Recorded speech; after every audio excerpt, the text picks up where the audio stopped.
Assalamualaikum, jumpa lagi di channel Mistis TV. Pada kesempatan video kali ini, Mistis TV akan membahas ataupun mengulas mengenai pesugihan kandang bubrah. Pesugihan apakah itu? Untuk lebih lengkapnya, silahkan simak cerita saya berikut ini. Hidup di Indonesia memang penuh dengan sejuta kepercayaan akan hal-hal yang berbau mistis. Salah satu yang masih sering ditemukan adalah pesugihan atau mencari kekayaan dengan bantuan jin dan ilmu hitam. Nah, yang namanya instan itu pasti selalu ada yang selalu dikorbankan. Tumbal nyawa misalnya. Kali ini Mistis TV akan membahas salah satu jenis pesugihan yang cukup terkenal, yaitu namanya pesugihan kandang bubrah. Kebanyakan jenis pesugihan ini dilakukan oleh mereka yang tinggal di Pulau Jawa. Seperti apa sih ilmu hitam yang satu ini? Mari simak ulasan berikut ini. Bisa dikatakan kalau orang yang melakukan pesugihan ini adalah mencari kekayaan tanpa ingin mengambil resiko berat. Pesugihan kandang bubrah masuk dalam kategori pesugihan ilmu putih. Ia pun tidak menggunakan tumbal seperti kebanyakan pesugihan lain yang ada di Indonesia. Sama seperti kekayaan yang didapat secara instan melalui tuyul atau babi ngepet. Orang yang mempraktikkan pesugihan kandang bubrah juga akan mendapat kekayaan berupa uang puluhan hingga ratusan miliar dalam jangka waktu tertentu. Dari mana datangnya uang itu? Sudah jelas dari bangsa jin dan setan.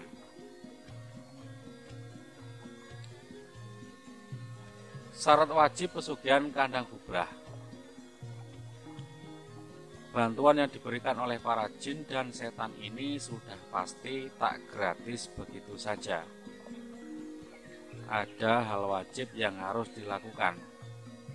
Dalam hal ini adalah renovasi rumah atau tempat usahanya. Selain itu, pelaku pesugihan juga harus ikut bergerak.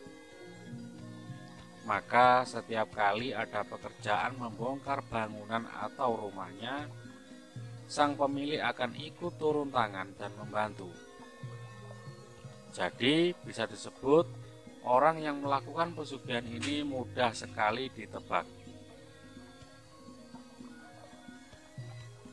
Seperti sudah dijelaskan di poin sebelumnya,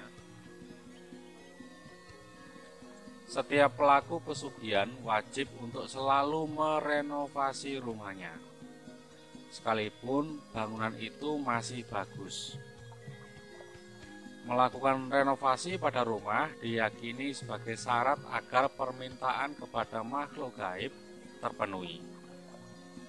Namun, kadang pemilik rumah kehabisan lahan yang harus diperbaiki, sehingga harus membongkar bagian yang masih dianggap bagus.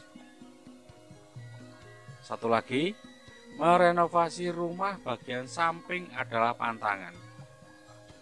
Biasanya yang selalu dibenari adalah bagian depan atau belakang saja. Lantaran dilakukan dengan cara renovasi bangunan secara sering, maka pesugihan kandang bubrah ini cukup mudah untuk diketahui siapa pelakunya. Meskipun demikian, tak lantas setiap orang yang sedang membangun atau merenovasi rumah dianggap sedang melakoni ritual tersebut.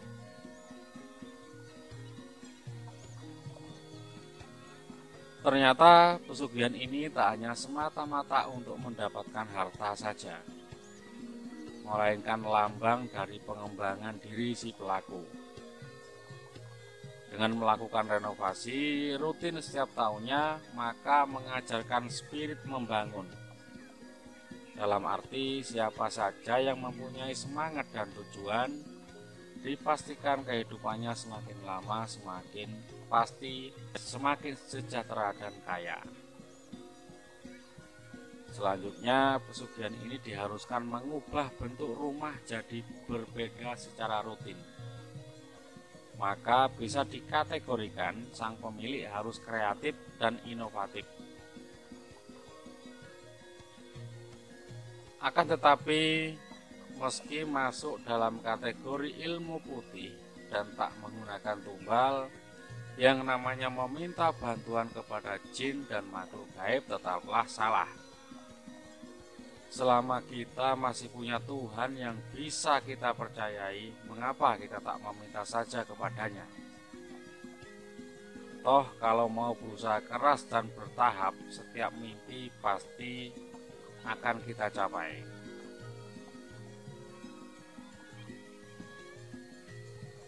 Itulah cerita singkat mengenai pesugihan kandang bubrah.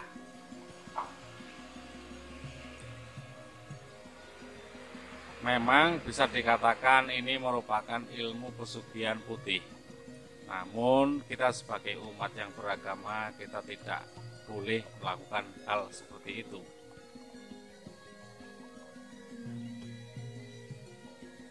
Saya ulangi lagi, kita hanya bisa meminta dan berdoa kepada Tuhan Yang Maha Esa agar diberikan rezeki serta kesehatan untuk kita, orang tua kita, serta teman-teman kita.